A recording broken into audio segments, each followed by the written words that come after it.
Bem-vindos à Soma dos Dias, um podcast do Negócios. Eu sou o Vítor Rodrigues Oliveira. Vamos neste episódio analisar as novidades sobre a TAP. O Governo dá o pontapé de saída para o processo de privatização, a venda é de pelo menos 51% e estão definidos os critérios que vão servir de guião para as negociações do Estado com os interessados, mas adia algumas decisões, continuando em aberto se vai ou não vender toda a empresa. E depois falamos sobre Sam Bankman-Fried. O julgamento começa na próxima semana. Comigo estão Celso Filipe e Leonor Mateus Ferreira. Esta é a Soma dos Dias. O processo de descolagem já começou, pelo menos 51% do capital da TAP vai ser vendido e 5% fica para os trabalhadores, neste caso, como já tinha acontecido na privatização de 2015. O Governo promete o caderno de encargos ainda este ano e espera que todo este processo, tudo o que depende da ação do Executivo, esteja concluído no primeiro semestre do próximo ano. Depois a Comissão Europeia ainda tem de se pronunciar. Comigo temos Celso Filipe, diretor adjunto do Jornal de Negócios. Celso, uma das questões, digamos, críticas deste processo é se o Governo vai ou não vender a totalidade da TAP, algo que ainda este mês António Costa deixou em aberto no Parlamento. E soubemos nesta conferência de imprensa, após o Conselho de Ministros, que vai afinal depender das propostas que vierem a ser feitas pelos interessados. Só depois o Governo vai decidir se vende ou não toda a empresa. Em que é que o Governo está a pensar quando liga estas duas questões? Eu penso que é um processo que vai decorrer em paralelo, ou seja, por um lado o Governo vai ouvir os potenciais candidatos à compra da companhia e por outro vai adaptando o caderno de encargos que será apresentado até ao final do ano a estas mesmas propostas. Ou seja, serão dois processos que correrão em linha paralela, mas que são indissociáveis um do outro. Sendo certo que me parece que em circunstância alguma o Estado venderá a totalidade do capital da TAP, embora essa tenha sido uma opção deixada em aberto pelo Primeiro-Ministro, até porque existem algumas garantias que o Estado quer do potencial comprador da TAP, que dependem em boa parte de uma presença acionista que permita e que seja o garante dessas mesmas exigências.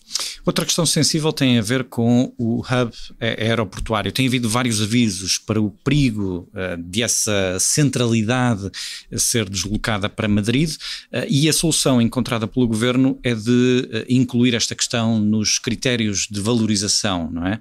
Para a escolha do vencedor. Portanto, recapitulando, além do preço, naturalmente, o Governo quer propostas que permitam o crescimento da TAP, a valorização das infraestruturas existentes, como, por exemplo, o aeroporto Sá Carneiro no Porto, a criação de investimento e emprego de elevado valor na aviação e o crescimento desse hub. Como é que vês esta solução encontrada? Aqui está, Vítor, mais uma razão. A questão do hub e da garantia do hub em Lisboa dependerá muito também da força que o Governo, que o Estado tiver enquanto acionista da empresa. É óbvio que essa condição poderá ficar garantida numa venda. Mas para assegurar que o comprador e que o futuro dono a compra, nada melhor do que ter uma presença na administração para fiscalizar essa questão. Há uma coisa muito importante que é a questão do aeroporto Francisco Sá Carneiro, que é, não diria que é uma novidade, mas é algo que surpreende e eu julgo que terá muito a ver com a possibilidade da British Airways e Iberia ficar com a TAP, sendo que a IAG, que é o consórcio formado pela British Airways e Iberia, é um dos 3 candidatos já anunciados à compra da TAP. E digo isto porque a British Airways e Iberia têm um hub em Barcelona operado pela Air Europa que poderá de alguma forma ser concorrencial com o aeroporto Francisco Sá Carneiro. Em relação à questão do hub de Lisboa e da sua valorização, penso que existe um elemento que está fora desta equação e deste caderno de encargos, mas será certamente tomado em consideração pelos candidatos, que é a nova solução aeroportuária para Lisboa. Vamos ter novo aeroporto, vamos ter uma solução transitória no Montijo, não se sabe, mas isso vai influenciar o valor da venda da TAP, porque uma coisa é ter a TAP, Companhia da Bandeira, por exemplo, a operar com mais capacidade no aeroporto de Lisboa e a poder servir o tráfego de conexão, por exemplo, ao Brasil. Outra coisa é a TAP ter que partilhar esse espaço atualmente com outras companhias aéreas. Num cenário hipotético em que as low cost, por exemplo, vão para o Montijo, como já teve previsto, a TAP valoriza-se e por isso pode ser mais cara para o futuro dono. Portanto, não é só uma questão de ter ou não ter hub, é que hub é que hub vamos ter, obviamente. Coloca-se também aqui a questão do timing. O governo acredita que este é o melhor momento. Porquê agora? Este é, de facto, é um bom momento para o transporte aéreo. Primeiro, este é um setor, como muitos outros na economia, que são muito voláteis. E o transporte aéreo é feito de margens muito reduzidas e é um negócio muito pressionado, por um lado pelas questões ambientais e por outro lado pelo preço do combustível. Depois da Covid-19 e das companhias aéreas terem ficado todas no chão, além disso fez também com que as pessoas deixassem de viajar e o apetite por viajar voltou. O desejo das pessoas partirem para outros destinos está em alta e por isso este é um momento em que o transporte aéreo lucra com essa necessidade e com esse desejo das pessoas em viajar, mas como já disse, trata-se de um cenário volátil e portanto quanto mais cedo se vender a TAP, melhor, porque nunca sabemos, como diz o ditado popular, o que o futuro nos reserva. As contas da TAP também ajudam, não é? As contas da TAP naturalmente ajudam, mas é preciso, e isso vai ficar no caderno de encargos, saber que TAP é que vai ser vendida. Por exemplo, a TAP sozinha tem um valor, a TAP com a Portugália, que é como vai ser vendida, tal como já disse o Ministro das Finanças, tem outro, mas a TAP, por exemplo, com a manutenção e a engenharia tem um valor, sem ela tem outro. Portanto, há ainda muitas interrogações que vão fazer diferenciar o valor da empresa.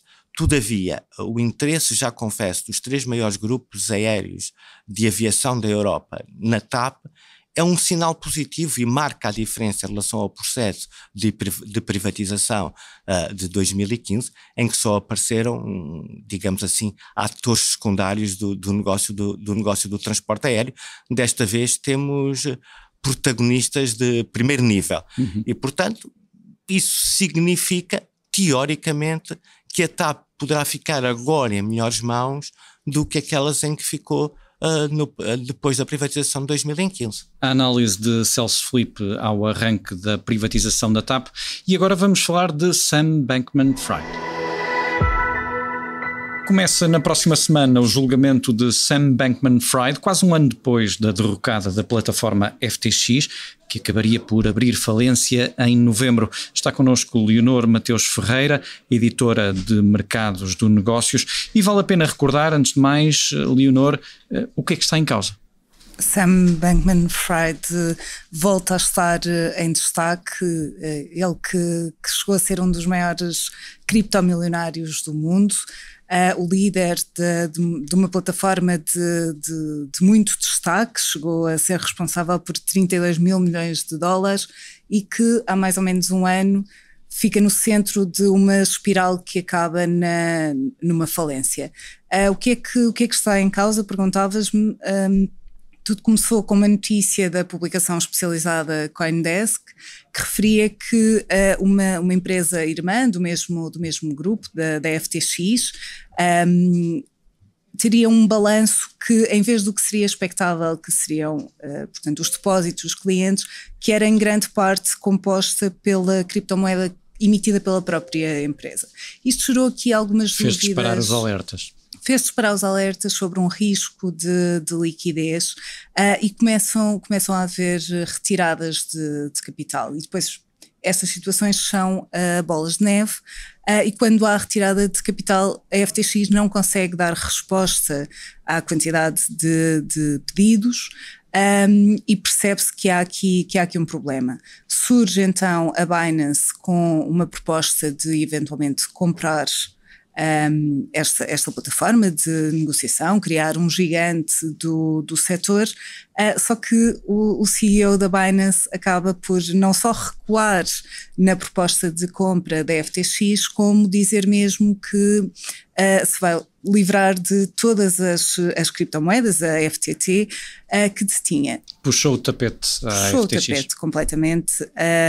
Este movimento de corrida aos ativos aprofunda-se e cria-se aqui um efeito bola de neve, e estamos a falar de menos de um mês até a empresa declarar falência.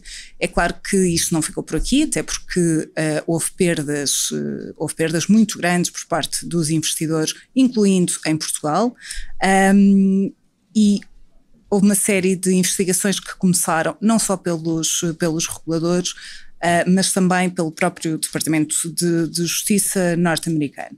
É este processo que nos leva agora a este julgamento que começa na próxima semana, na terça-feira, e que é expectável que dure mais ou menos 6 semanas. Sam Bankman-Fried declara-se inocente, mas a verdade é que há uma série de figuras à sua volta que já assumiram responsabilidades. Exatamente. No caso de Sam Bankman-Fried, estamos a falar de 3 acusações criminais. 7 delas vão a julgamento nesta primeira fase, depois haverá uma segunda fase a partir de, sensivelmente, março do próximo ano. Ele declara-se inocente, ele que tem estado em prisão domiciliária, entretanto voltou a ser detido por risco de corromper testemunhas. Ele declara-se inocente, mas não é o único que está em julgamento. E, por exemplo, o cofundador da FTX declara-se culpado de parte das acusações, também a ex-namorada e ex-CEO da Alameda Research, portanto esta empresa que falávamos, o braço de análise que esteve no centro da questão, também se declara culpada. E também depois o diretor de operações de engenharia. Portanto, já há aqui uma série de pessoas a sinalizarem que sim, que houve culpas, houve algum tipo de fraude neste processo. Depois há algumas pessoas que não sabemos bem, que vamos perceber a partir da próxima semana qual é o envolvimento que tem. Portanto, havia um co-CEO na Alameda Research que não se sabe bem onde é que está e não se sabe se estará a colaborar com o Departamento de Justiça norte-americano. O mesmo em relação ao próprio CEO da Binance. Algumas notícias chegaram a referir que estaria a ser alvo de investigações.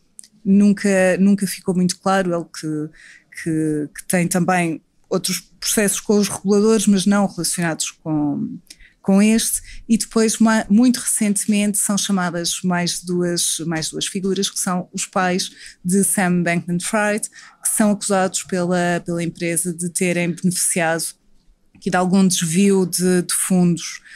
Portanto, também eles que rejeitam estas acusações e classificaram como uma tentativa para intimidar e para conduzir aqui um bocadinho o júri.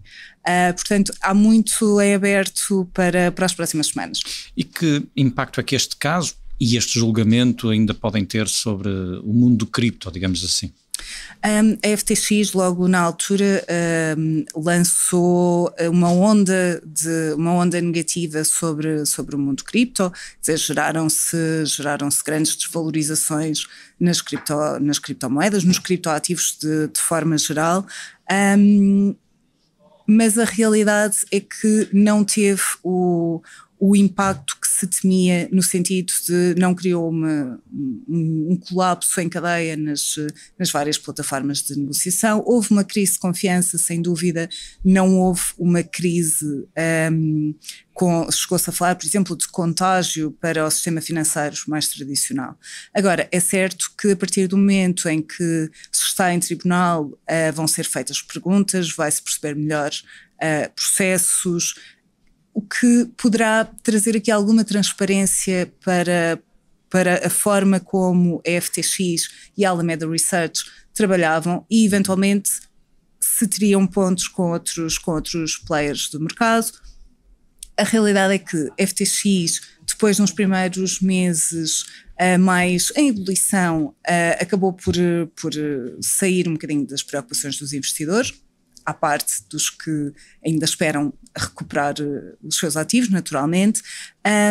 Não sabemos se vai voltar a trazer um sentimento negativo. O que sabe é que neste momento os criptoativos têm estado a negociar muito mais consoante o sentimento do mercado, a acompanhar muito o que é o sentimento dos ativos de risco face a subidas de juros, mais do que estes casos em concreto.